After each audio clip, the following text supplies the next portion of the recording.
มาสุงคามาสุงพ่อแม่พี่น้องเฮาได้ก็เขากูก็กูคนขามาสุงคา มาสุงตั้งเสียงขา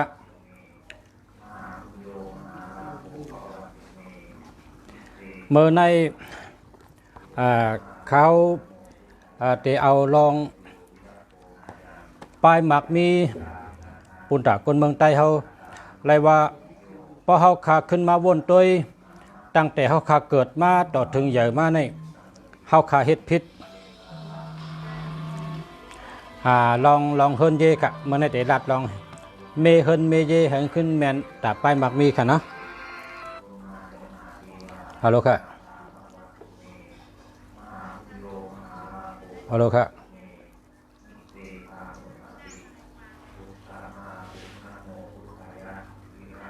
ฮัลโหลค่ะ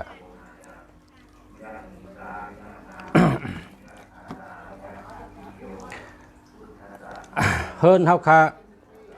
เฮิรนก้นเลยนะเพราะเขาเป็นก้นหมักก้นมีเพราะเขาขึ้นใหญ่มาสูงในเฮาขาหลุดโดยเมืองเปิ้นอันเปิ้นขึ้นใหญ่หรือเฮาเมืองอันเปิ้นก้าหรือเฮาเมืองอันเปิ้นไล่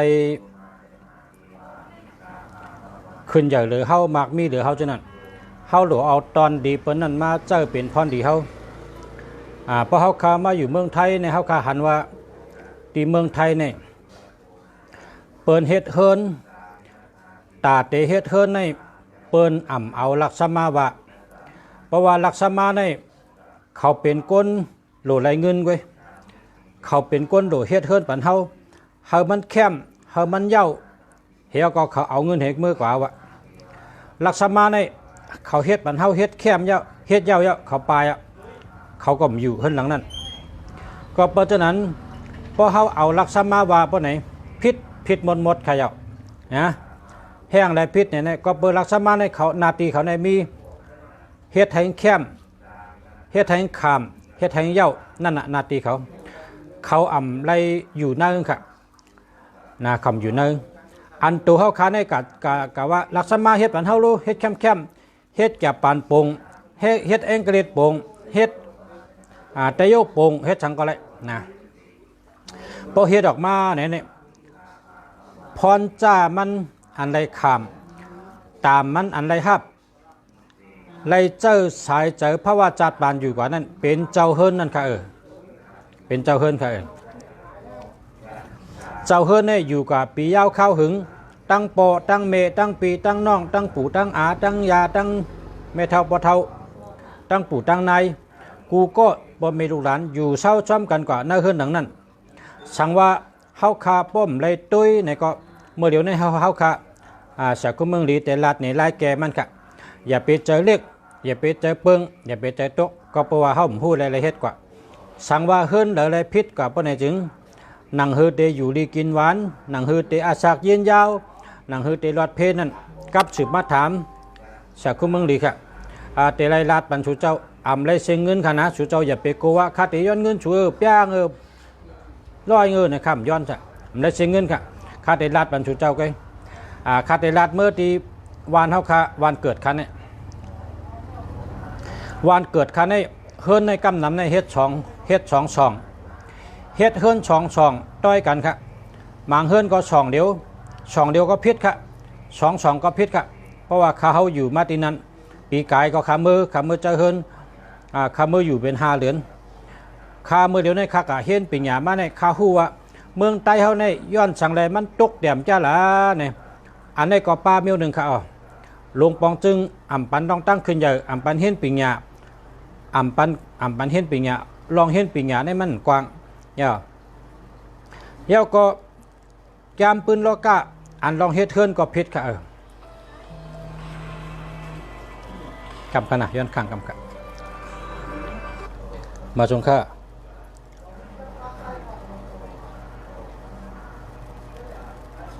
กำหนักขึ้นเสียงกับยินกลางดาวละฮัลโหลค่ะ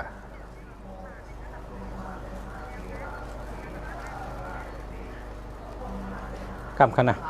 กำขัดแถวชดกำทางจมองกระทุ่มมันข้ามยิน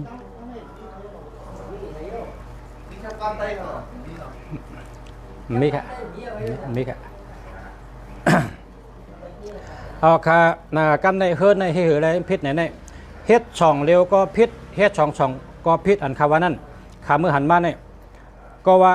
สุเจ้าเจนจ้าด้วยคารุที่เมืองไทยในเปิดเฮ็ดเฮิรนในเปิดเอาตัวก้นเขาในว่าค่ะเปิดเอาตัวก้นเขาในว่าก้นเขาขาในขันต่อค่ะขันต่อหูเงินหูคำกูเจ้ากูก็กูก้นค่ะขาลาซื้อค่ะนะชัดกูมิวว่าก้นว่าชัดป้อกินเอาโดไรขี้ป้อกินเอาขี้กูมิวค่ะ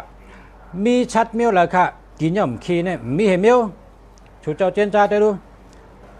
เจ้าออกหยานปิญญาเฮทัดช่างได้คาราดเนี่ยชัดมิวเลยก็ขี้กูมิวอ่ะป้อกินเอาขี้เปิ้นขี้กูมิวค่ะกินเอาขี้ในค่ะแมนมิวมันกันในเฮิรนที่เมืองใต้เฮาค่ะในเฮาขาเฮ็ดเฮิรนนั้นมันผิดโลกะผิดจังหือคาละ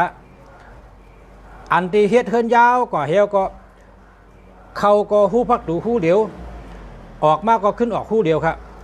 ตั้งหลังเฮิรนมันมีฮู้ป่องครับฮู้แดงก็มีฮู้พักดูก็มีอันในเปิ้นว่ากินเอาหักครับพอกินเอาหักขึ้นครับกินดังชบออกดังชบกินดังชบออกดังชบค่ะมันผิดค่ะเฮิรนจังไหนเนี่ยเพราะชูเจ้าได้ยินอันเขาเฉาคู่เมืองลีรัดชูเจ้าเมกูเฮิรนอ่ะเมเกไขเฮิรนชูเจ้ากูเฮิรนอ่ะปุ่นตาชูเจ้าที่ไรเป็นชัดเทหลงเมืองหนังเมืองกอกเมืองหนังเมืองไทยเนี่ยนะเฮ็ดช่างได้เป็นชัดเทเนี่ยก็เพราะเขาอยู่ดีกินหวานเขาก็อ่ำได้เสียงกายศกายามใช่ฮะเฮิรนเนี่ยเพราะเขาแกถูกต้องเพราะมันแมนเมียวมันเนี่ยเขาเตอยู่ดีกินหวานกัดเย็นข้ามชาหักกันว่นฉังก็เจอป่องเจอแรงหักกันเป็นน้ำหนึ่งเจอเดียวกันอยู่ดีกินหวานก็เย็นข้ามฉะอายุยืนยาวนั่นค่ะเพราะแมนเมียวมันเพราะมันแมนเมียวมันเนี่ยอยู่ก็แมนกันถูกกันหักกันในเฮือนเขาก็แมนกันแล้วก็ในวานเขาก็แมนกันค่ะในเมืองเขาก็แมนกันค่ะก็เพื่อว่าเงามันเตะที่เฮือนหลังนั่นค่ะเนาะอันนี้เขาขามาหันจำปืนล็อกก้าเนี่ยเลยว่าเขาขาเฮ็ดเนี่ยเป็นแมนเมียวมันค่ะเนาะนางฮืดดีแมนเมียวมันในปนจึงเฮือนเขาขาเฮ็ดเนี่ยพอเฮ็ดเฮือนเนี่ยพักดูนาอันนั้นเป็นว่าชบมันอ่ะพักดูหลังมันเป็นหูขี้ค่ะก็เพราะฉะนั้นแหละเราได้มีหูชบมีหูขี้เหมือนก้นเขาค่ะเพราะว่าเฮิรนคันเนี่ยจังเฮ็ดลุงเสียเฮิรนคันเนี่ยเป็นเฮิรนปุ่งจามอันเฮ็ดไรพักดูหูเหลียวก็เนี่ยตั้งหลังมันเราได้มีหูปะแตงค่ะพอมีหูปะแตงก็บอกว่านั่นขยะหูมันนะหูปะแตงหลังเฮิรนเราได้มีป้อมมีพักดูใดก็บางทีในเฮ็ดไรข้าก็เข้าเจอข้าก็ป่องเจอลองในมันเฮ็ดไรอยู่ในก็เฮ็ดกำเดียวเพราะว่ามันเฮ็ดไรในก็เฮาไว้ปะแตงขนาดพักดูในเพราะเฮาเมียนเมียวในเฮ็ดช่องเบอพอเฮ็ดช่องเบอก็ผุยเข้าน่ะเฮ็ดพักดูช่องเบอตัวไม่ถูกอันเป็นกิบกินข้าวช่อยค่ะหรอเป็นเจ้าช่องอันกิบกินข้าวช่อยนั่นเขเขาเนี่ยเจ้าไม่ถูกช่องอันให้กิบกินข้าวน่ะกินข้าวช่อยก็ยากินข้าวพักก็ยาเปิ้นเจอไม่ถูกสองแดมให้กิบกินพักดูในพวกหังแมนในหรือมีสองเบอผุยเข้าน่ะผุยเข้าเฮิรนน่ะอันในแมนเมียวอ่ะพักดูผุยเข้านะหังมีตีนพักดูด้วยหังมีตีนพักดูจอมนะกันต่อค่ะหลัดรอกำไทยอีกหังตีนพักดูหังมีนะก็ละพักดูตั้งหลังก็เพราะกาตั้งหลังพักดูก็หังมีตีนจอมเหมือนกันกันตั้งหน้าก็มีตีนตั้งหลังก็มีตีนพักดูอันมีตีนได้มีสองตีแกเบอร์เลยนะอย่าไปให้มีเหตุน่าเฮิรนเขาตื้นไรหนาเพื่อไว้ในพี่ได้ ยาวก็พักดูผุยเข้ายาวก็ตั้งหลังเฮิรนเพราะว่ามีไรป้องจังเฮ็ดพักดูก็เฮ็ดปันกำเดียวป้อมจังเฮ็ดก็ให้ไว้หุบปะแตงปันนั่นค่ะแต่ไรมักมีอยู่ดีกินหวานอายุยืนยาวอยู่ดีกินหวานหักกันพร้อมกันเขาคำมืดด้วยบ้านเฮาในเป็นอันเชิงเนาะเฮาวัดไหนเฮ็ดเฮิรนตั้งนาเฮ็ดเฮิรนในมีพัดตูตั้งนาไกพัดตูตั้งหลังมียาวก็แทงอันที่แม่นทางเมียวค่ะคาเตจี้นี่ค่ะเนาะคาเตจี้นี่พี่น้องเฮาในบ้านเฮาค่ะเฮิรนในซ้ำไหวตั้งออกค่ะเนาะเฮิรนในซ้ำไหวตั้งออกป้าในเฮิรนในซ้ำไหวตั้งออกการในเข่งพระราชูเจ้านั่นเพราะเขาเฮิรนมือเนี่ยแมนเฮก็ค่ะเพราะเขาเฮิรนมือเนี่ยเข่งพระรานั้นซ้ำมีไผ่ขวามือนะไรว่านางเฮปันคางมันค่ะนั่นนางเฮปันตั้งคางค่ะเพราะฉะนั้นก็ในก็พิษใครพิษหาจะไหน เพราะว่าก้นเนี่ยนะพอหักกันในเปิ้นไหวนาวต่อกันปกปกปันข้างบอกว่าจังกันปกกองหลังบอกว่าอำรัดต่อกันเจ้าปกกองหลังปันก็อำรัดต่อกันนะกำรัดต่อเมื่อวันไหนปกกองหลังปันก็เพราะว่าปันตั้งข้างในก็กำเกียกมั้ยกำถูกใจมั้ยในกำเดียวอาทิตย์เป๋มันเพราะว่าจังนั้นก็เฮือนเขากันได้เพราะเขาเข้าเฮือนกว่าภายขวามือซ้ำมีเขียงพระเขาขานั่นปันข้างค่ะนั่นพิษค่ะป้องพิษเนี่ยเป็นฮือค่ะละเฮาคันหนังกันอ่ำหักกันค่ะเจอคือเดียวกันก็มต้วยกันจอยกันเฮือนเดียวกันก็มถ่อมก้ามกันสอนกันก็มเอา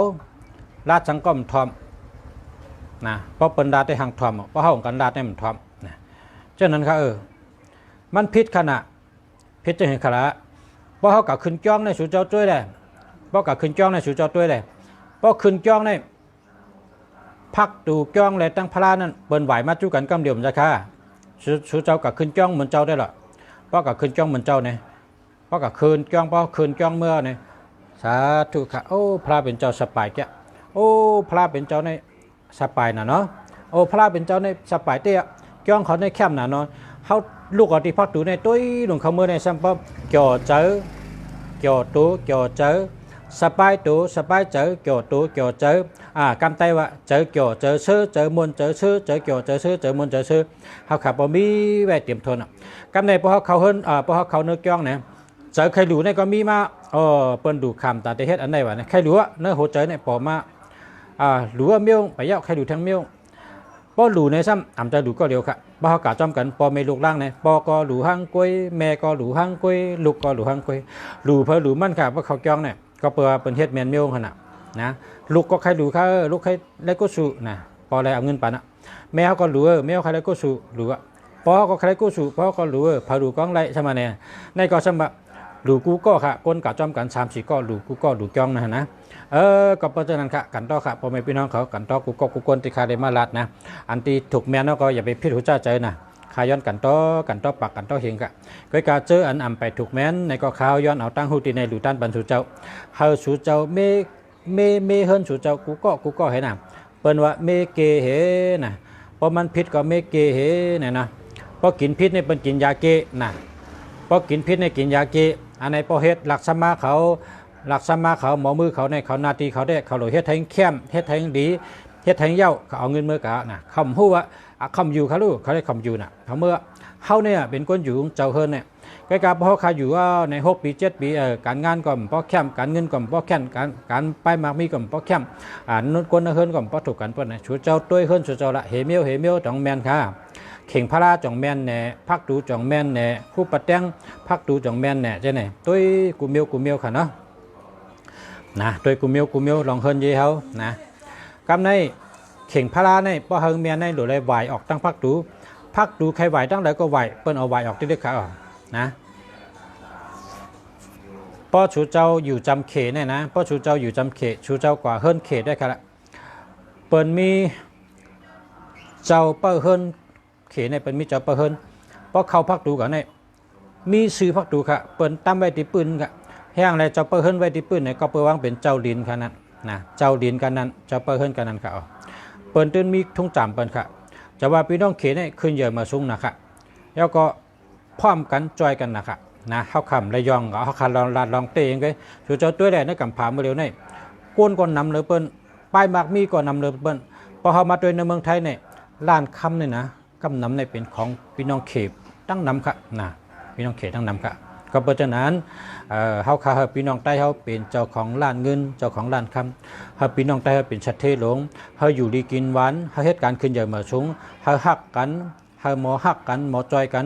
ลองก่อสร้างป้ายมากมีเฮาขึ้นใหญ่มาสูงนั่นค่ะที่คำมารัดเนี่ยนะพอเฮ็ดเทินที่1น้ำปัน1ภาคตูงโดยไรผุยเข้านะมีภาคตูผุยเข้าเข่งพลาแต่ได้ไหวมาตั้งภาคตูกำเดียว อย่าไปว่าพลาในไว้จัน2จัน3เมียวสูงลงเนี่ยมันจะอันนี้ก็มันจะไว้จัน1ก็ได้ไว้จัน1ก็ได้เพราะท่านนั้นสู่เจ้าเจนจ้าด้วยยาหันตาเขาก็ปอกอยู่ในธรรมนะอยู่ในธรรมนะฮู้ในตะลินนะเจ้าเมียดเมื่อเร็วก็อยู่ในธรรมนะฮู้ก็ตึกมีตั้งน้ำ เนื้อทำฮะเตอร์ลินเปิ้นค่ะเปิ้นว่าสังฆะอันที่เขเขาไว้เจ้าเปิ้ลเฮิรนเขาผีเปิ้ลตีลินเขาที่เขาอยู่เช่านั้นเขาก็ไว้จันเตอร์กันค่ะนะเขาก็มือนอนจันเลยค่ะเฮ็ดช่างแลไว้แล้วจันเตอร์เนี่ยมันเป็นเจ้าดินนั่นเห็มกาซ้ำเขามีเปิ้นมุงแววค่ะเปิ้นมุงแววมันเครือขังค่ะเปิ้นเฮ็ดกันตั้งวันตั้งเมืองค่ะเข่งพลาเขาก็พอเขามีพลานะเขาโหลเฮ็ดเข่งพลาแคมนะเข่งพลาแคมอันตั้งโกหกเขาในได้เป็นเข่งเจ้าหอกคำค่ะเจ้าหอกคำไตเขาเจ้าเสือขันพระมหาราชาเจ้ามุญยาคณอคำไต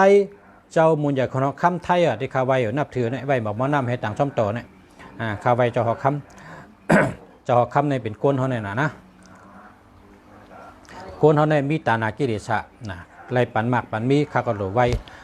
ตั้งแต่ข้าไว้เจ้าหอกคำก็มีกรรมมีหมุนกู้สู่ดีกรรมดีกู้สู่ดีลาบดีโจดีลาบดีการเงินดีการงานดีไล่ข้าก็ดีตอนกูวันเตือตอนกูวันไล่เงินนำกูวันค่ะนะโกไก่เจ้าหอกคำเจ้าพออยู่เมืองไทยก็เจ้าหอกคำเมืองไทยเจ้าหอกคำเมืองไทยเขานะเจ้าหอกคำเมืองไทยเขาเจ้าเสือขันพระมหาราชาในขณะโกไก่เขาเลยตั้งหมอกหม้อน้ำให้ช่องหม้อนะหมอกหม้อน้ำในช่องหม้อป้อยเอานะเปิ้นเอา1กูก็เปิ้นเอาน้ำอันเดียวได้ไม่ได้ค่ะเลยมี2อันค่ะเฮียงใดมี2อันในมันเหมือนหนังปอเหมือนหนังเมค่ะปอกับเมมี2ก้อนจังกลายเป็นก้นมานะมีปอมีเมจังกลายเป็นก้นมามีผู้หญิงตั้งผู้ชายจังกลายเป็นกำผามา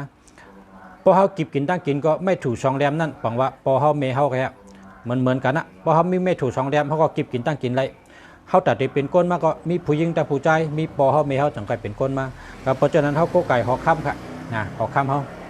เจ้าหอกคำเมืองใต้เขาเจ้าหอกคำหลวงเมืองใต้เขาเจ้าเสือขันพระมหาราชาผู้มีอำนาจเฮืองเปิ้งเฉยขึ้นใหญ่มาสูงโตลุมพระนะเขาขาดหลุดนับย้ำเขาขาโกไก่ปารามีเจ้าก็สูงขึ้นเขาก็เลยพรดีกู้สู่เลยห่มเงากัดเย็นช้ำฉะมังกราลีมังกราเมียดเขากับใน10ลองเฮิรนเนาะลองเฮิรนไหนนะเฮิรนใน1พักตูจะได้ผุยเข้านะ2เข่งพาราจะได้ซื้อมาพักตูกำเดียวมีจันเดียวก็ซื้อพักตูพอมี2-3จันพอใครไว้ให้มันตั้งเนื้อเนี่ยก็จะได้ไหวกับตั้งอันพักตูเขานั่นกะนะไหวตั้งเดียวกันเพราะว่าพักตูเขาไหวตั้งห้องพาราก็จะได้ไหวตั้งห้องเพราะว่าพักตูเขาไหวตั้งจานเข่งพาราก็ได้ไหวตั้งจานเพราะว่าพักตูเขาไหวตั้งออกเข่งพาราก็จะได้ไหวตั้งออกเพราะว่านาเฮิรนเขาไหวตั้งโต๊ะเข่งพาราก็จะได้ไหวตั้งโต๊ะให้ในเขาพอไม่พี่น้องเขา1พักตู2เข่งพารา3พักตูหลังนะ3เบี้ยวขนาดมัน3พักตูหลังในพอเป็นเฮิรนไผก็จะได้มีกูเฮิรนนะเป็นว่ามีคู่ชบหรือมีคู่ขี้กินเอาหรือขี้นะพอกินเอาขี้เนี่ยออกขึ้นทั้งชบนะกินเอาหักมันจะเมียวมันนะก็เพราะฉะนั้นเฮิรนไผก็พอมีพักดูตั้งนานหลายมีพักดูตั้งหลังในก็จังเฮ็ดในก็จะได้มีคู่ประแตงปันกะออกมีคู่ประแตงปันจังกระเมียนเมียวมันกะออกนะพอมีคู่พักดูหน้าจะได้มีคู่พักดูหลังนะพอคู่พักดูหลังพอจังเฮ็ดในก็จะได้เฮ็ดคู่ประแตงปันค่ะ3เมียวค่ะนะ4เมียวที่4ค่ะเมียวที่4เพราะว่านอนในพ่อแม่พี่น้องเขาย้อนเฮานอนในภาคกลางกูก้นค่ะแต่ได้อยู่ดีกินหวานรอดเพรอดหยันเพกังหยันกังอายุยืนยาวพอมียอกาตั้งเปลี่ยนก็หายค่ะนะในภาคกลางยุ่งในเป็นเดี๋ยวมื่นชิ้นก่อนพอเท่าไม่เท่าเขาพอไม่เท่าเขาเปิ้นสืบตามล่ามากกว่าที่เลยก็เปิ้นถึงกลางภาคกลางยุ่งให้นอนค่ะเปิ้นดาดีนอนถึงก้นตัวเหลียวในป้อมมียุ่งกลางนะป้อมมียุ่งกลางเนี่ยกิดกอดนะชุกชักนะใกล้ว่านั่นนะลุงฉาได้ใกล้ว่าตั้งดูดังลุงฉาว่ากิดกอดอีหยังมันเฮกังอันมุนเมียงแต่ได้มาเขากงขุลังเฮาเวอร์มุนเมียงแต่ไม่เขาชอบเฮาเวอร์อันเป็นผีให้เผียไทยได้มาดูดเลือดเท่ากับมันดูดไรอันเป็นปยอกาบนปล่อยมาหากินกันขึ้นก็มันเข้าไรบ้องยาภาคกลางได้นอนกันแล้วก็กลางภาคกลางหน้าเนี่ยเขาก็ว่าจะนั้นสั่งทุกร่างเขาตัดเสแต่ได้ป้าภาคกลางจับตัวตัดเสนะภาคกลางยุ่งเนี่ยอย่าไปทางเลือกละจอยเฮาไรกูเมียวค่ะจอยไรกูลองกูเมียวค่ะภาคกลางยุ่งนะครับนะข้อที่1พักตูหลงข้อที่2เข่งพระข้อที่3พักตูหลังข้อที่4นอนในภาคกลางยุ่งข้อที่5นะข้อที่5ประวัตินอนในก็พักตูเฮามีตั้งเหลาเนี่ยนะอย่าไปเอาโหออกนะเพราะเอาโหออกเนี่ยโผเมกันก้อมหักกันพี่น้องกันก้อมถ่อมก้ามกันก้นเฮิรนเดียวกันก็ราชังช้อนกันก้อมไล่ถ่อมก้ามกันยุ่มกันหักกันนับถือกันเอาโหออกในได้ละนะการงานก็คืน ใจก็มลีเป็นก้นเจอแก็บนะเป็นก้นเจอแก็บเจอปิดเจอปอดรสชาติอยากจะลำง่ายนะดีแล้วล่ะอย่าเปียวหอกแล้วล่ะนะข้อที่ห้าข้อที่หกนะข้อที่หกอย่าไปเอาตีนออกพักตูละล่ะนะเพราะเอาตีนออกพักตูในอาชักปอดค่ะอาชักปอดอายุอาชักปอดเตะเพราะเอาตีนออกพักตูในอย่าไปเอาตีนออกละล่ะพอเลยเอาตีนออกเลยนะอาชักปอดชุดนะ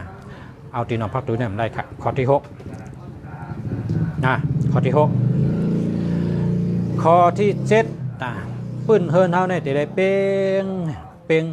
นะเต็มเลยมีกุนแบบกุนลิ้นเพราะว่าที่เรามีกุนลิ้นก่อขึ้นมาอุดเจ้าเนี่ยเฮิร์นนั่นแหละ1,000อ่ะมีนีไปเริ่มมีเงินจะมีนีนะเอามาอุดก่อขึ้นเอาลิ้นก่อขึ้นนะเฮิร์นเนี่ยไรละเปิ้นว่า100มีนะเฮิร์นนะครับนะ100มีนะเฮิร์นนะข้อที่หกข้อที่7นะเราอย่าไปมีเฮิร์นข้อที่8นะข้อที่8ทางขี้แต่ละแต้มลงนะทางขี้แต่ละแต้มโดยปื้นเฮิร์นนะ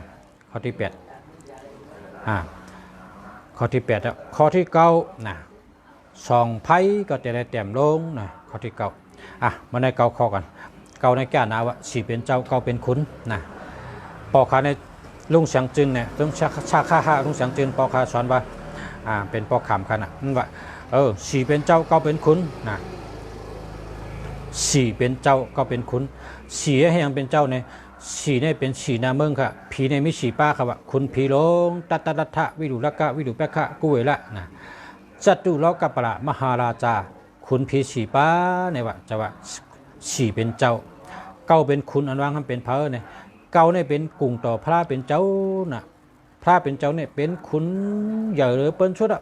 พระเป็นเจ้าเนี่ยชุงหรือผีสังสัตว์ก้นตั้งเสียงตั้งหลายค่ะพระเป็นเจ้าขึ้นเมื่อกับเมืองผีเมืองช้างเขาก็เลยไวนะพระเป็นเจ้าฉันได้มินได้ก็เพราะฉะนั้นสี่เป็นเจ้าเก้าเป็นขุนสี่เป็นเจ้าอันว่านั้นสี่เจ้า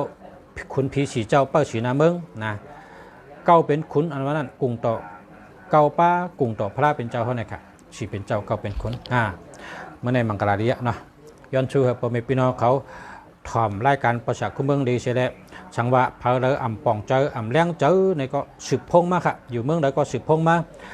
ข้าวเตลัดในลองไล่หึงแมนเมียวมันเหเขาจู่เจ้าได้อยู่ดีกินหวานเหตุการณ์ขึ้นใหญ่มาสูงมีเงินมีคำน้ำย้อน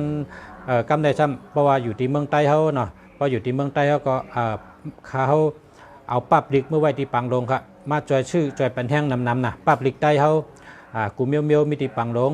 ยาวก็อ่างติดพักดูนะอ่างติดพักดูในกระโหลกติดกูเฮิรนครับมิติปังลงครับยาวก็ลองเต้นลองอ่างนะมาเต้นให้2 ตัวนู้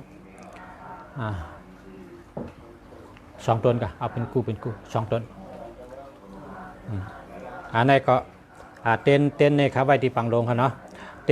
ต้นปารามี10 ป้านะครับเนาะเต้นปารามี10 ป้าคาลายินเจ้าชาลงเขาครับว่าคนเขาขาในหรือมีปารามีป้อมมีปารามีในเฮ็ดสังกอมอ้องนะเพราะว่ามีปารามีในเฮ็ดสังกอง่ายเนี่ยว่าก็เพราะฉะนั้นโดยได้มีปารามี10 ป้าตานะปารามีศีระปารามีปุญญะปารามีเมตตาปารามีปารามี10 ป้าเขาขาหลุดได้เอาไว้แพ้กุวันอันนี้พวกใครไตเต้นปารามี10 ป้าอาโจเต้นปารามี10 ป้าเนี่ยเพราะเขากะวันเปินเมืองเปินก็หลุดไตค่ะไตออกวันออกเมืองค่ะพอเขาตีเหตุการณ์เหตุงานก็ไตเหตุค่ะจะได้มันพอเขาขาดจะขึ้นเฮิรนเมื่อเย่เมื่อในก็ไตเหตุขึ้นเฮิรนเมื่อค่ะมันเป็นมังกรดีค่ะปารามี10 ป้าพอเขาขาดผุยแฉงผุยล้านในก็ไตเหตุของก็ผุยค่ะเป็นปารามี10 ป้านะปารามี10 ป้าในมันป้าตาหน้าปารามีศีระปารามีปุญญาปารามีเมตตาปารามีกำเนิดชุดมันเป็นอุเบกขาปารามีอุเบกขาเนี่ยเปิ้นก่อมจังเฮาก่อมจังเปิ้นนะครับอุเบกขาเนี่ยบอกว่ากรรมไทยในเป็นว่าปล่อยว่างนะปล่อยว่างการมันว่าคุณดุดเปเดอากงลงคุณดุดเปบีเนี่ยนะประกรรมมันกรรมไทยก็ปล่อยว่างข้างปัญญาปล่อยว่างข้างบันเชียงยับคว้างรถเชียงมีวดมีตามมีเช่นมีน้ำมีเจอขุนเช่าเบ้ามองสังยาวลองเก่าเช่าเบ้ามองตั้งเชียงเนี่ยปล่อยว่างข้างไปเชียงยาวมีหางตัวเดียวเนี่ยจุนเฉลียวเนี่ยนั่นมันเป็นอุเบกขาปารามีในปารามี10 ป้าเขาตาหน้าปารามีศีระปารามีปุญญาปารามีเมตตาปารามี ขอรื่นสุดในอุปขาปรามีนะปล่อยวางเข้ามาปล่อยวางใจเขาก็เกี่ยวตัวเขาก็เกี่ยวอันนี้เป็นเต้นปรามีชิปป้านะเต้นปรามีชิปป้าก็ขัดส่งไว้ที่ปังหลงแล้วก็เต้นเปเจเช้าสี่นะเต้นเปเจเช้าสี่เปเจเช้าสี่ได้พี่น้องไต้เขาก็คู่กันตั้งนำมันเนาะเปเจเช้าสี่เนี่ยเผยก็เกียกนะเอาหลอดก็ไรเอาไตเต้นก็ไรเอาเฮ็ดไตน้ำมันก็ไรไตอ่างก็ไรเฮ็ดเต้นเฮ็ดไตเฮ็ดไหนก็ไรนะเต้นเป็ดเจเช้าสีนะครับอาจงว่าอยู่ดีกินหวานนะครับมันเป็นพุ่งตะโคใหญ่นะครับเนาะพระเป็นเจ้าห่อเป็ดเจเช้าสีก็มีพุ่งตะโคมาอูอายสายเงาออกมาเมื่อหนังห้องให้นะขณะออกมาอันสีเขียวสีเหลืองสีแดงสีของหางลีสบายเจอสบายเจอในคำไทยหางลีเสียก็หันแล้วก็สายาเจอเกี่ยวเจอซื้อเจอจนนั้นค่ะอันนั้นค่ะตะโคเป็ดพุ่งตันโคอาจูพรดีเป็ดเจเช้าสีเนี่ยนะมีอูอายสายเงาพุ่งตะโคขึ้นมาค่ะย่าก็ลองปรับลิกกอลีลองอังติดพักตูอังอันเอาไว้ที่หัวพักตูแล้วก็เต้นนะแล้วก็มีที่ปังลงค่ะเนาะย่าก็สื่อกลับแล้วค่ะลองสื่อกลับแล้วเนี่ยก็ พอมีพี่น้องเขาแต่ได้พูดไว้ว่าเฮ็ดช่างไรเฮ็ดสื่อกลับแล้วเนี่ยมันเป็นทัดฉี่ป้าค่ะมันเป็นทัดฉี่ป้าก็โค้งเป็นเสือค่ะโตงเป็นป้าค่ะขางเป็นม้าค่ะหางเป็นหางสังชีครับหางในแทบเอาหางสังชีมาใส่ตั้งหางครับก็เพราะฉะนั้นได้เพราะเขาเอาไว้ที่พักดูเขาในมันเป็นถาดสีป้าเขานั่นก็โขงเป็นเสือในกลับแล้วไว้ครับก็โขเป็นเสือโตงเป็นป้าขางเป็นม้าหางเป็นหางสังชีนะสังชีได้เป็นหางมัน มันมีสีเมียวค่ะนั่นน่ะก็เพราะฉะนั้นได้เอาไว้ที่พักดูเนี่ยมันเตะได้ก็เป็นทัดสีป้าเนี่ยมันเฮกังปันพอเมียวดีเข้ามาเนี่ยมันเฮกังปันไรนะลองอ่ำดีตั้งเชียงอยู่ที่ตั้งเพห้าตั้งจู้ห้าอ่ำนั้นก็อันแดมตำเข้าเฮิรนห้าเสียงเฮิรนเป็นแดมตำมาห้านั้นก็ญาหว่องเส้นตั้งร่มตำเข้าเฮิรนห้าเส้นตั้งตำเข้าเฮิรนห้าอ่ำนั้นก็เมียวแหลมจี้มาตั้งเฮาเห็นมีเมียวเนี่ยพอเฮาเอาอ้างโหสือกลับแล้วนั่นไว้ดีพักดูปะไหนหลอดเพหลอดหยานเพกลางหยานกลางค่ะคนเฮิรนก็อยู่ดีกินหวานถูกกันหักกันจอยกันเป็นน้ำหนึ่งเจอเดียวกันเขาก็เพกลางหยานกลางค่ะเมื่อเดี๋ยวในข้าเขาเลยมาหันลองตั้งขึ้นใหญ่เมื่อชงที่เมืองไทยให้เขาก็ขึ้นเอาลาดมือปันติวันเกิดเมืองนอนค่ะเฮาพี่น้องเมืองเขาก็เลยขึ้นใหญ่เมื่อชงมันหนังเมืองไทยเฮาคนเมืองไทยเขาก็เป็นก้นหมากก้นมีเฮาเป็นสัตเทมันหนังเมืองไทยย้อนเฮาเมืองไทยขึ้นใหญ่เมื่อชงมันหนังเมืองไทยย้อนเฮาเมืองไทยเฮืองเปิ้งเสาเหมือนหนังเมืองไทยย้อนเฮาเมืองไทยกัดเย็นเหมือนหนังเมืองไทยลองหมากมีก็เฮาเหมือนหนังเมืองไทยค่ะเมืองไทยในเป็นเตเฮ็ดเฮิงเป็นมหาอำนาจไปหมากมีเนี่ยครับว่าเป็นเตคัดใจเฮิงขึ้นใหญ่หรือในหมากมีหรือในแคมหรือในค่ะใกล้กับเป็นเฮ็ดมาหึงหนามันพอเป็นน้ำกองเป็นน้ำปังหลายอ่ะค่ะเนาะใหญ่หนาวอ่ะแต่เฮาค่ะก็โลคัดใจโจจาโลหาปิญญาโลหาตั้งหู้โลหาเงินลายไหลเงินในโลหาลายไผ่ลายตั้งนะมันจะเปิดเมียวเดี๋ยวหาลายไผ่ลายตั้งหาลายรองลายเมียวให้หาเงินก็โลคัดเจออาเมียวหลีก็คัดเจอเฮ็ดอาเมียวอ่ำลีเฮาแปดจริงๆนะเมียวอะไรอ่ำปันอาโจเฮาแปดจริงๆแต่ก็พอดีก็เฮ็ดก็ป้อมดีก็แปดจริงๆพอเฮ็ดก็เผาพอมีพรดีก็เฮ็ดก็ป้อมมีพรดีอ่ำหรือเฮ็ดก็นะเชิงข้าวยำหลายๆก็ก้นหมังก็ขำหักเขาเด็กกับคัดเจอเฮิงหักเขาอย่าไปกระเฮ็ดมันซุ่มข้าวยำเขาก็ก้นหมังก็เขาลัดมันทอมอย่าไปกระลัดมันลัดมันเอาหรอกเขาซุ่มข้าวยำก็เพราะฉะนั้นคัดจะเฮตัวเขาในแก่คัดจะเฮตัวเขาในแขนคัดจะเฮตัวเขาให้มีปิญญานะคัดจะเฮตัวเขาอยู่ดีกินหวานหักตัวเขาเนี่ยที่หนึ่งหรือหักตัวเขาหักตัวเขาเฮตัวเขามีปิญญาเฮตัวเขาเป็นก้นอยู่ดีกินหวานเฮกวางเลยเฮกว่าดีมาหลอดกะฮอดมาถึงเพกังหยันก้างจะเนี่ยเอาใจใส่ดูแลดูล้ำหักชาตัวเขาด้วยตัวเขาลุ่มลาตัวเขาออกเขาในมันหลุดปิญญามันหลุดหาปิญญาใส่ที่ได้ขาในเป็นโลอ่านดิกน้ำอ่านดิกกวนก็ขอเขาตีมีปิญญานำกวนเมื่อหนังผ้านั่นน่ะเพราะเป็นเฮ็ดผ้านะเมื่อซื้อมาแล้วทำง่ายวะเนี่ยปนรับมาเห็นที่ในภายน่ะเพราะกับพันไม้เนี่ยชึกเนี่ยคอยก็แค่มือพอพาดถึงเลยนะกับพันไม้มันเข้าพอถึงพันกับก็ห้อยยูมันแคมนะก็เพราะฉะนั้นได้พอเขามีผ้าเขาเมื่อซื้อผ้าทำง่ายมานะเขาก็รับมาหินก็ผายที่ผมจ้าก็โขก้นเขาในปอมีเฮ็ดปะเนาะ เขาโดหาปิญญาเสือก็โหเขาในเขาโดอ่านดิกวนนะอ่านดิกวนมันเดปิญญานามาทีเดียวในต้องเขาในซ้ำโดกินข้าวกวนกินข้าวกินพักกินข้าวกินพักบนตัดตัวเขามีแห้งนะต้องเขาในกินข้าวกินพักก็โหเขาในกินปิญญานะโดปิญญาโดตั้งหุนะหลักด้านในกันครึ่งแล้วนะติมิจมองมาสุงค้านะกวยหุบกวยไก่มาหุบกันทางคันเนาะมาสุงค้ากูก็กูคนกะย้อนช่วยกูก็เขาปอมพี่น้องเขากูก็เฮยอยู่ดีกินหวานเหตุการณ์ขึ้นใหญ่มาสูงนาการไปมากมีขึ้นใหญ่เฮืองให้อยู่ดีมีเงินห่างดีก็ปืนกูก็กูคนกะมาสุงค้ามาสุงค้าเอาไปมาสุงค้าลองเบอร์โทรเอาค่ะพี่น้องย้อนมาลองเบอร์โทรอินครับสืบลองเบอร์โทรในประกาศชื่อในเฮามันมีศูนย์ตัวเดียวกันนะประกาศชื่อในเฮามีศูนย์ตัวเดียวกันเพราะศูนย์เจ้ากับชื่อเบอร์โทรเฮาศูนย์มีตัวเดียวกันนะค่ะค่ะมาชมค่ะ